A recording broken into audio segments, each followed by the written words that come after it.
Hi, Welcome along Emily. welcome to Skin Changes and Acne Month. I'm chatting with Heidi van Regan. Heidi, do you want to tell us a bit about what you do?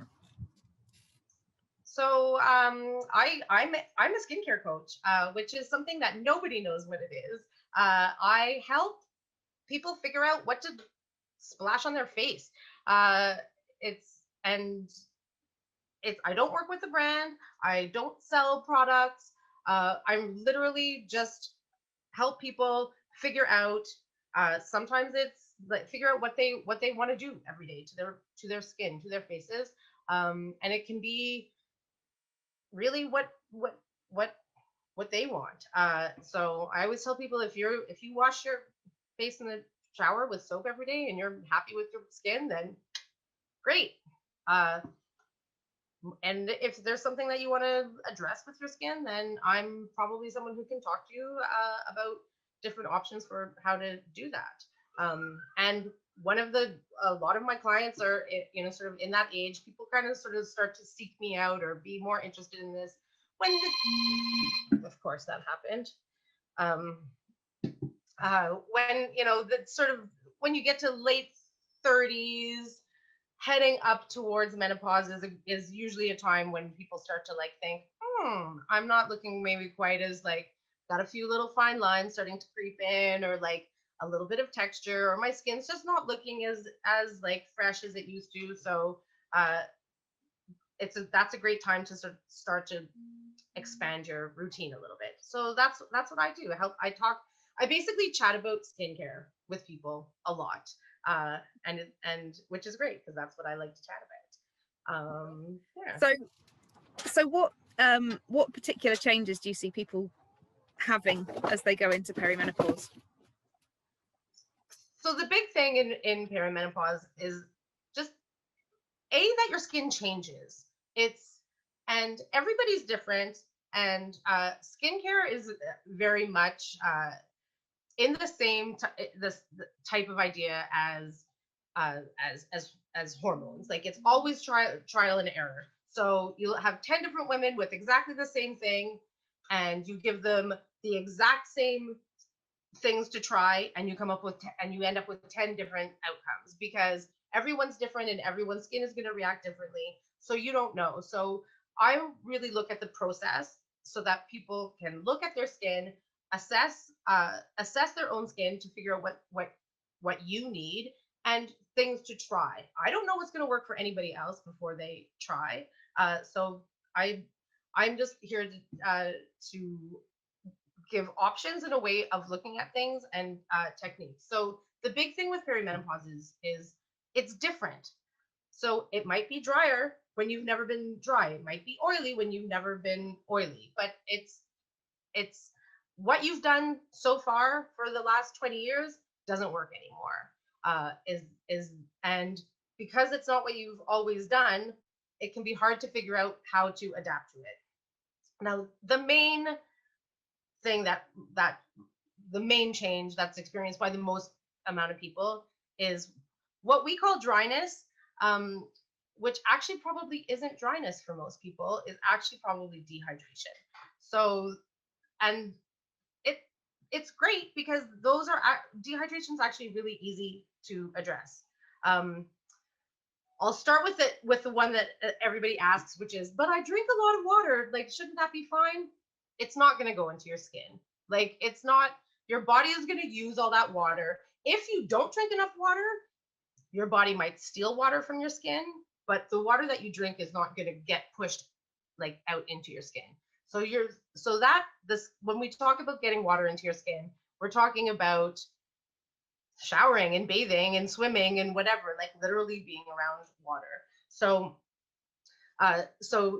and when I say it's not dryness, dehydration is when your skin lacks water. Dryness is when your skin lacks oil or lipids, which are naturally occurring in your skin. That's actually your face is made, your skin contains a lot of fat, um, oils and lipids.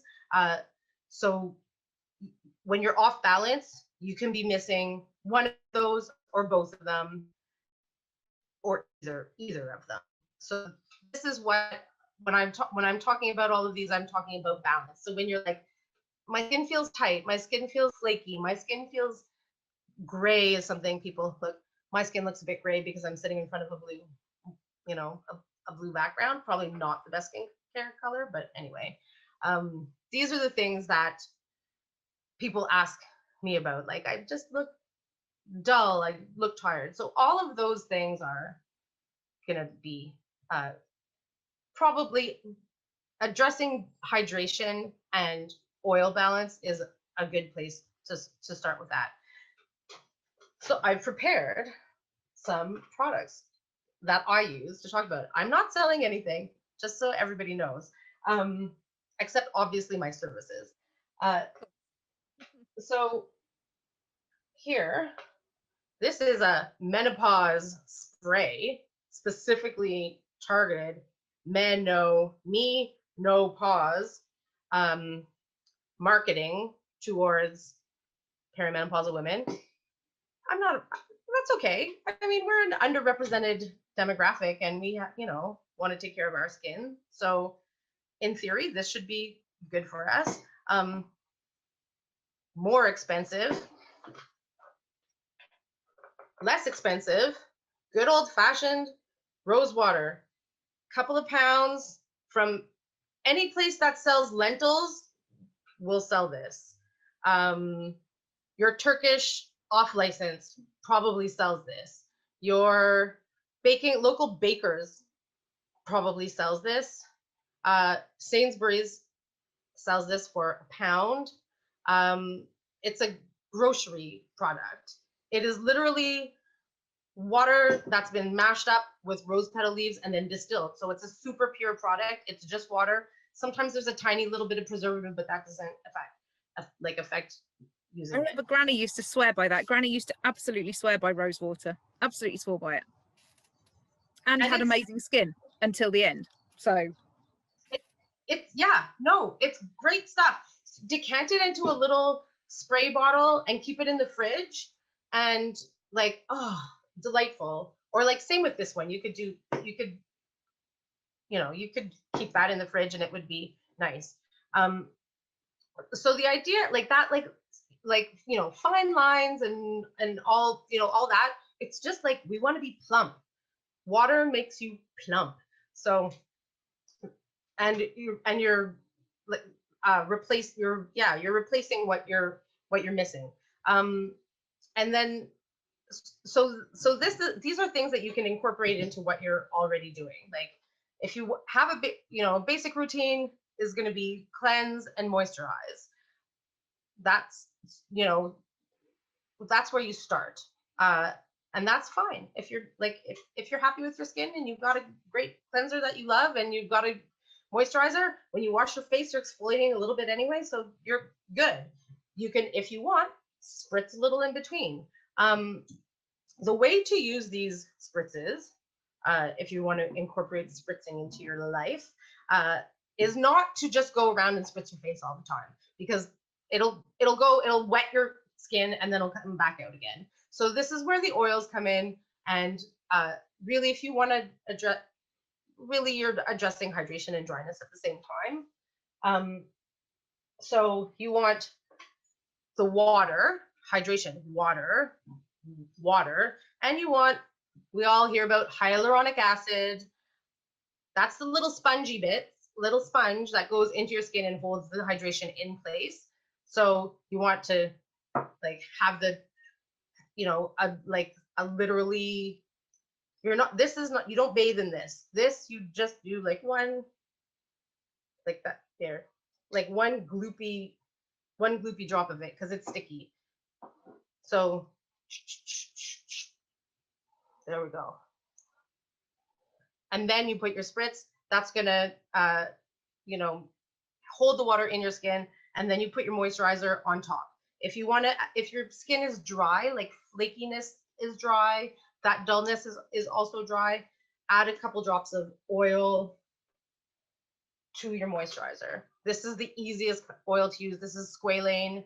It's not even technically an oil, it's a hydrocarbon, but it acts like an oil. And then that will help to keep the hydration in your face. So those are super easy things that you can add into what you're already doing that are just gonna like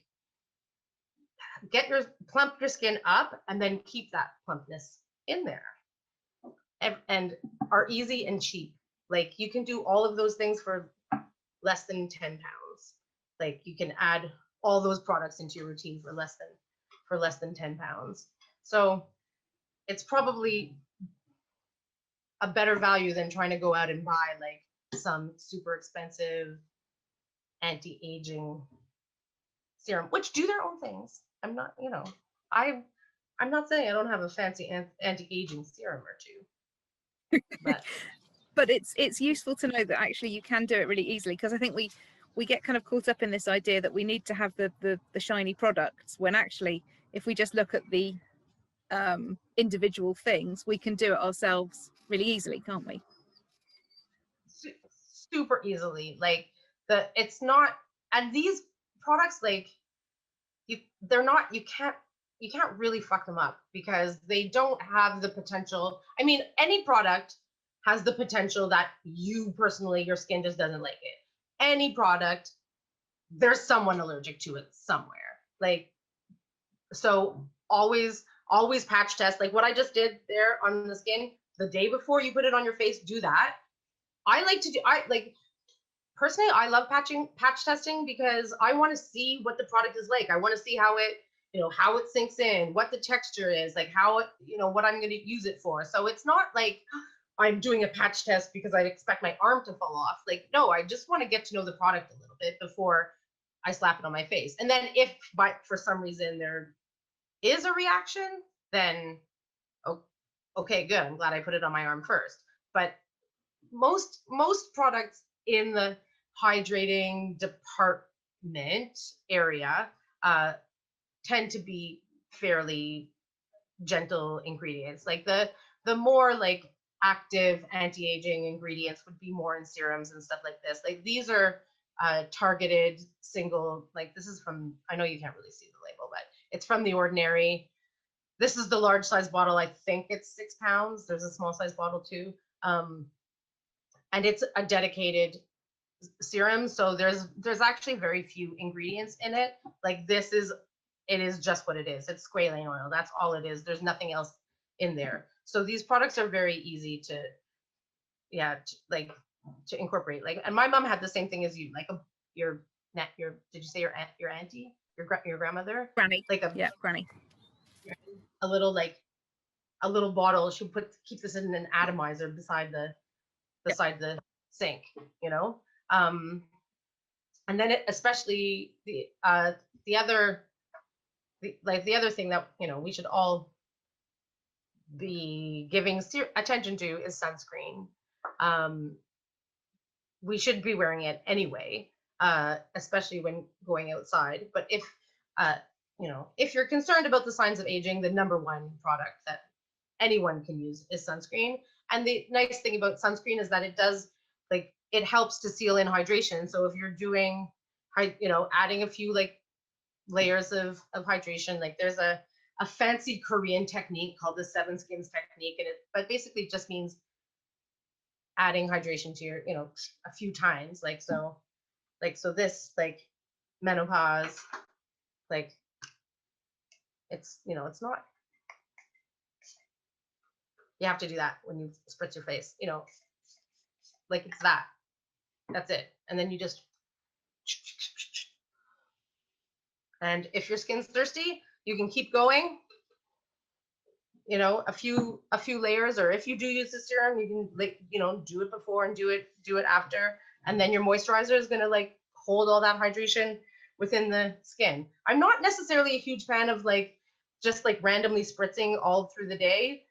Again, some people some people can tolerate that more, but once I have my sunscreen and everything on, I don't necessarily want to disturb it and get all sticky and whatever.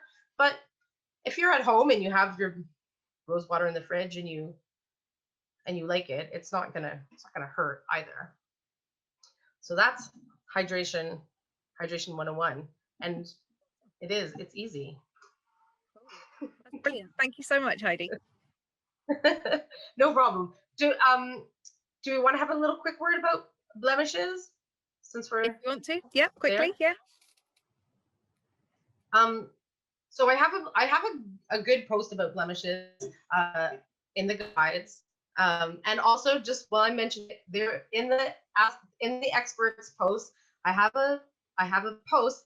Anyone can go on that thread and ask me a skincare question, and I'll make sure. I mean, I try to catch all of the posts in the group as much as I can about skincare. But if anybody ever has like a specific question for me, that's a great place to find me. Add something on that post, and I will see it. So in the guides, I have a big post about blemishes. I think the important thing for people to know about blemishes is that when you get into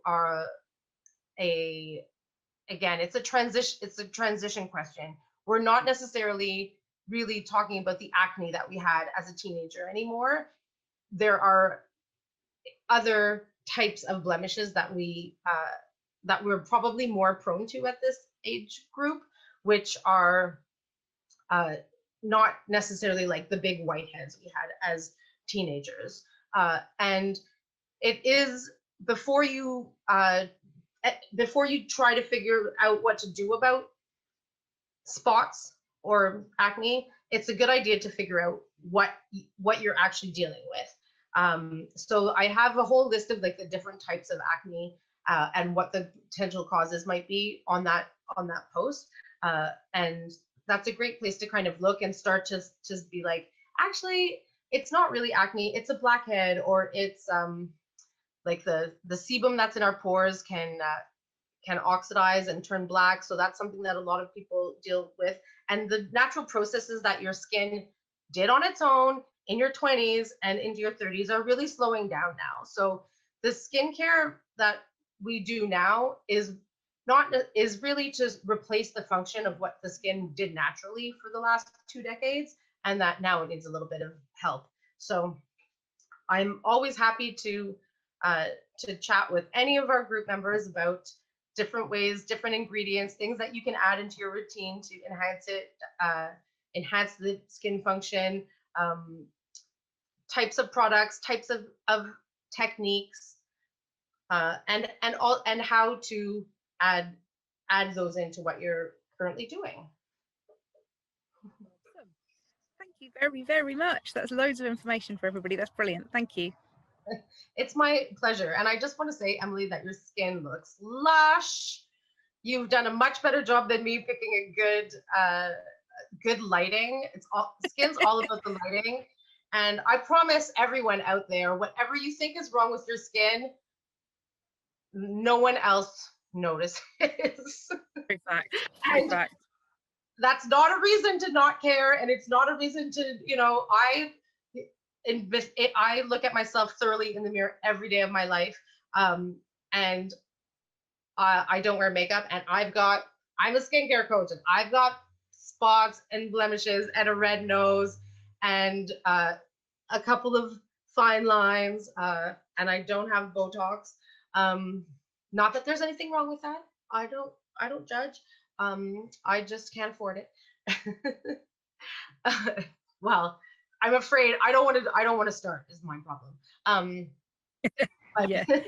but I guarantee, yeah, exactly. I guarantee that whatever, it's like anything, whatever you're worried about, it's mostly you that's seeing it. So I can help with that. But I think we also need to cut ourselves a bit of slack and be happy with, work with what we've got. I've still got my skinny 90s eyebrows, and I still like them, so I'm sticking with it.